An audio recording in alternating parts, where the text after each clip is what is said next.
How much did I pay for this MK5 Golf GTI Edition 30? Hello guys and welcome back to the volkswizard channel. Would you believe today's video is another car collection video, but it's very different to the last one when I collected the ultimate Golf GTI, MK7 Golf GTI Club Sport S, from a dealer that had meticulously prepared it, and they even gave me a good long warranty as well. Today's car is also a black 3-door manual anniversary edition Golf GTI, but that's sadly where the similarities end. It's far from immaculate. It's being sold as seen, so I'm completely on my own once I pay for it, and it's even lacking an MOT. On the plus side though, it's actually good value considering the mileage, which is well below average. It's completely standard, and most importantly, it's perfect for restoring to its former glory on the channel as a project car. I've been looking for a car like this for a very long time, so stay tuned. Let me go and show you the cheapest MK5 Golf GTI Edition 30 with under 100,000 miles on the clock. And when we get there, I might also explain to you why I'm driving an Audi A3 TDI.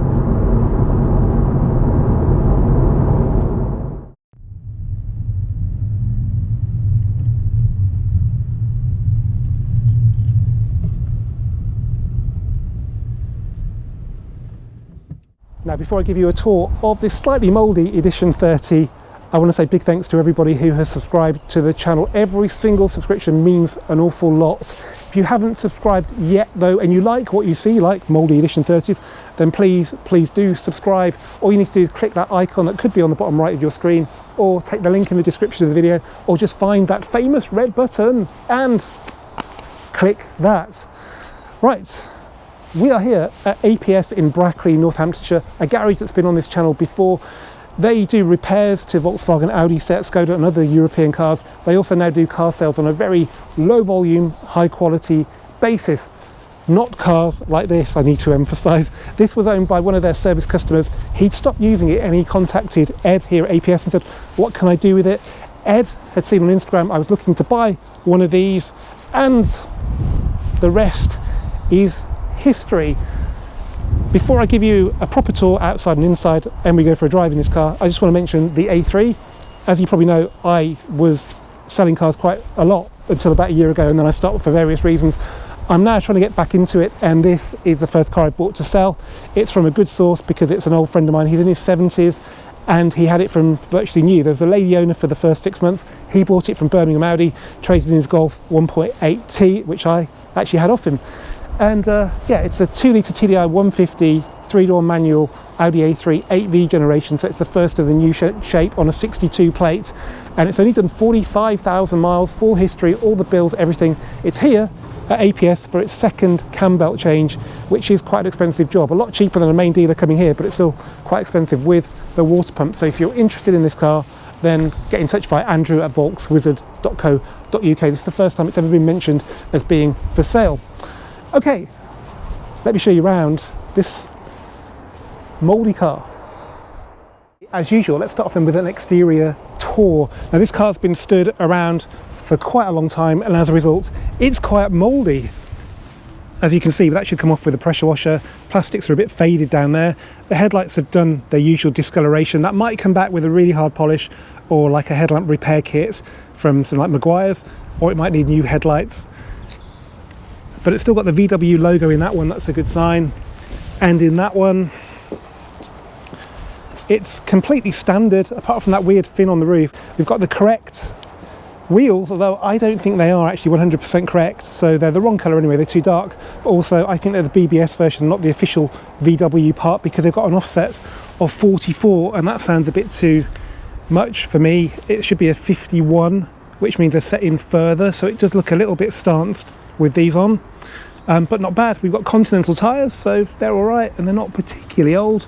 21, so they're not, you know, out of date, and plenty of tread. We have no rust there, which is good, although we do have a chip there.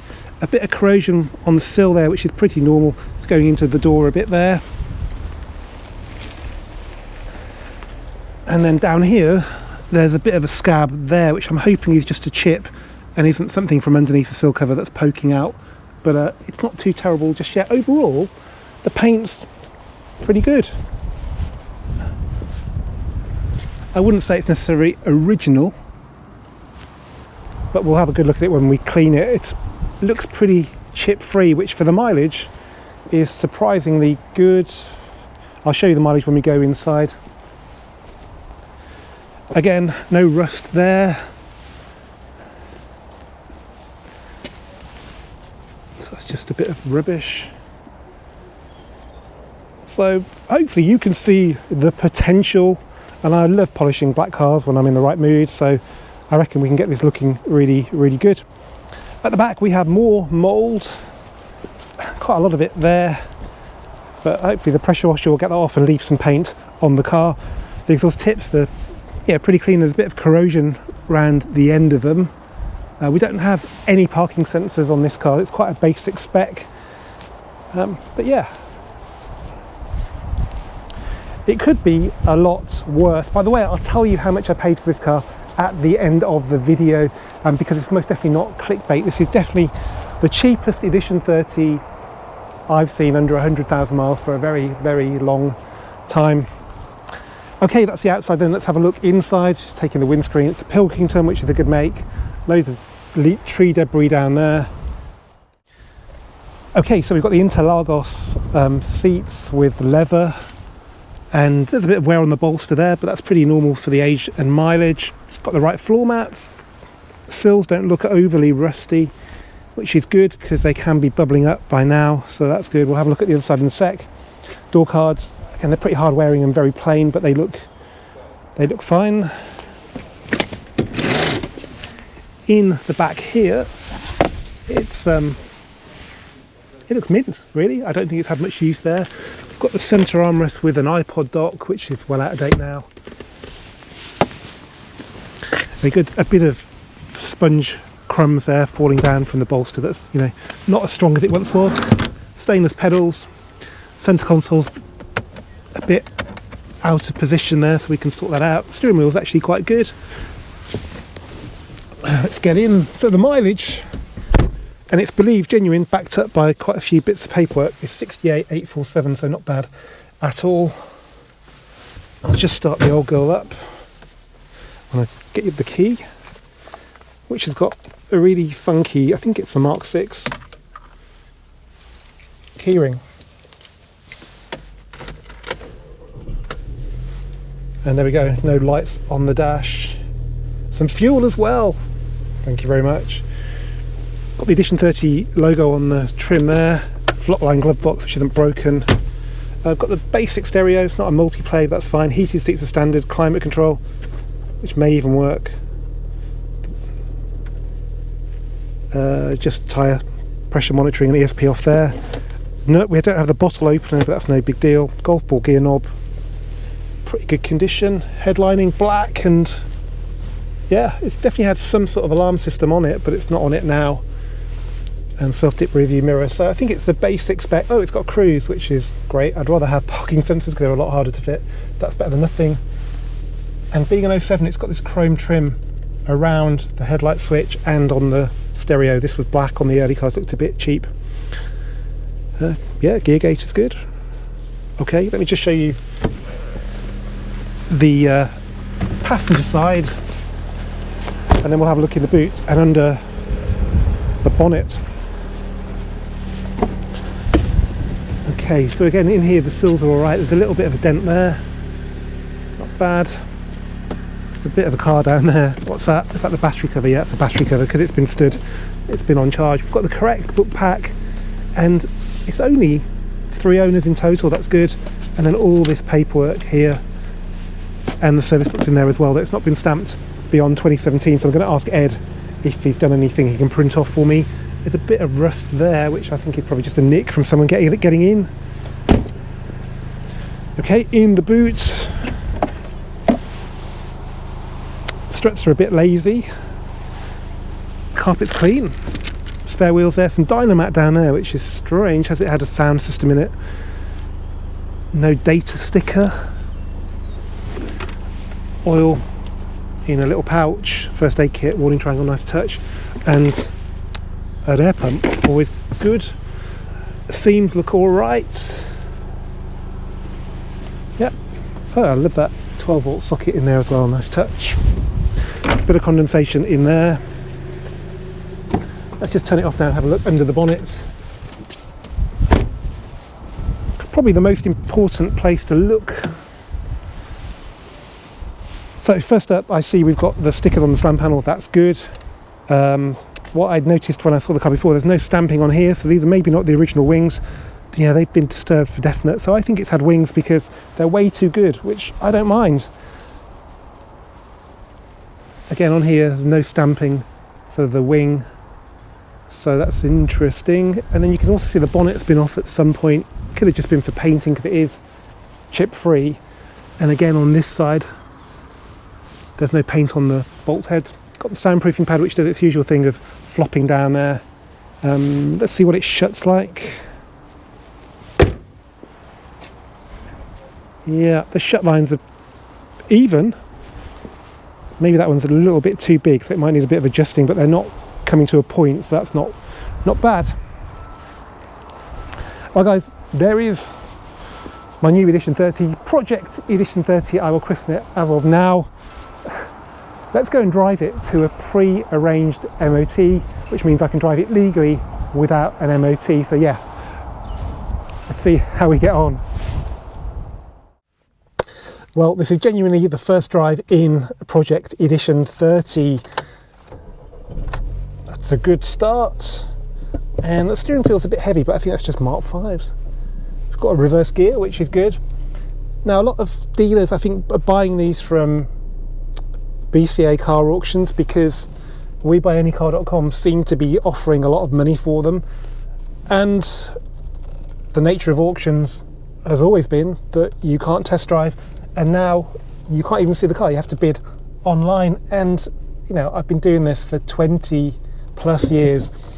I can tell you, you need to see a car of this age and you need to test drive it, and these dealers are not doing it, and I can only imagine that they're either selling them with faults or they're spending a lot of money rectifying them. But it's kind of ruining the whole Mark 5 market because the dealers who buy them have paid too much for them, and therefore they can't spend any money on them, and they're probably bodging them up, and the car's rapidly going on a downward spiral where I think there won't be anything decent around for much longer. I was able to test drive this car. I know it's in control of all its faculties. The brakes are a bit rusty, but they should clean off. And the fact it's an APS customer is always a good sign.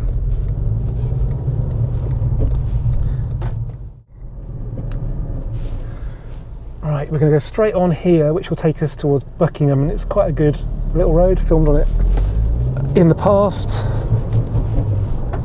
Ooh.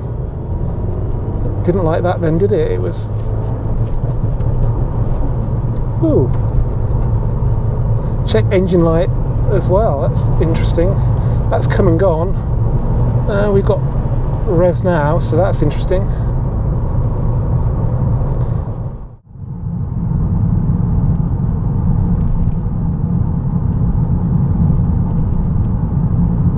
Okay, we do have a bit of a problem now in that it's jerking quite a lot and the engine management light is on solid. The APS said there was possibly a speed sensor fault, but we thought it might be the battery voltage being low because it did it a few times when I test drove the car and then it just settled down. So like the battery got more charge and was able to operate everything correctly, but yeah, the battery's been quite good today because it's been on trickle charge for a day. So I don't think it is that, but we shall see. If I put it into 6 now, 2000 RPM, it's all right. So whatever it is really intermittent. Obviously, when I get home, I need to plug a diagnostic computer in and see what fault has been logged, and that will give us a clue to fixing the problem. It's actually quite good to get the warning light on because it means there is something there for us to read and then hopefully pin down the actual problem.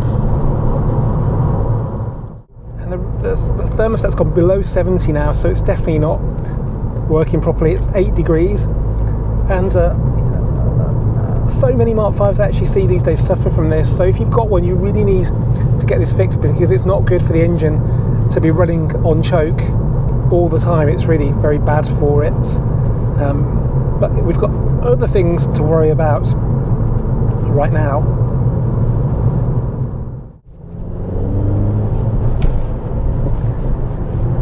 Okay, it is doing it again. We're 26 miles in now, and it's very hit and miss when it does it. The temperature gauge is on 70, so actually that's still quite cool.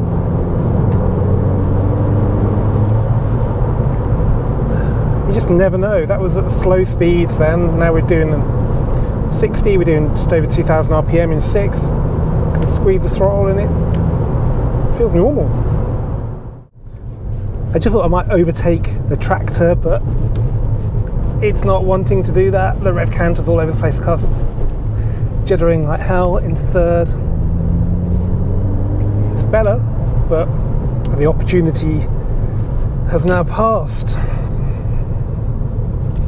But I'm just glad I'm able to keep moving. That's all that really matters right now. Now, ignoring the obvious, we find ourselves on a road I know really well, and it's got some nice corners in it. It's not perfectly surfaced either, and it's the kind of road that's made for a Mark 5 GTI. And whilst this is only a very short, gentle blast because we've got problems with the car, it reminds me that it's going to be worth all the effort getting this car right. So yeah, let's get it home, get it plugged in, see what we find.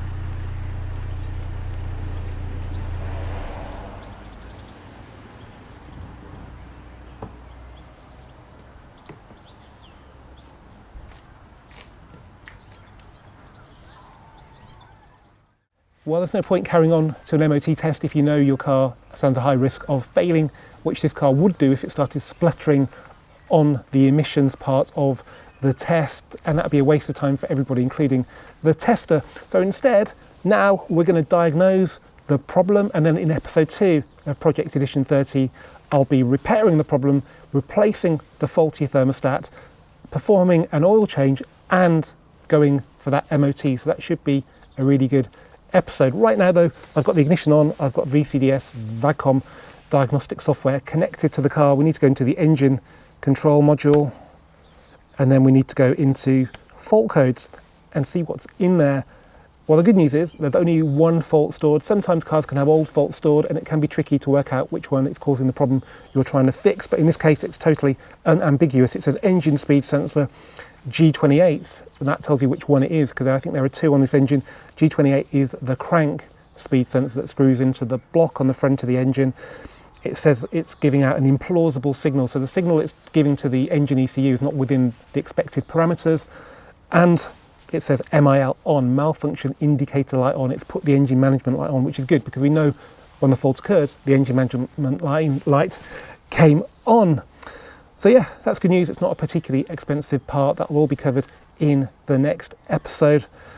Right now though, I just want to say thanks as ever for watching this volkswizard video. Keep subscribing, do keep commenting, and I'll see you for the next one very soon. Oh yes, I nearly forgot. How much did I pay for this Mark 5 Golf GTI Edition 30 with about 68,000 miles on the clock? Well, before I tell you, do bear in mind I'm in the motor trade. It was purchased as a trade sale with absolutely zero comeback. It's got no MOT and it needs some cosmetic fettling. I paid the grand total of £6,250. And no, it's most definitely not for sale. In fact, having parked it next to my Mark 7, I'm thinking maybe I should start a collection of black 3-door manual anniversary Golfs. What do you think? Let me know in the comments.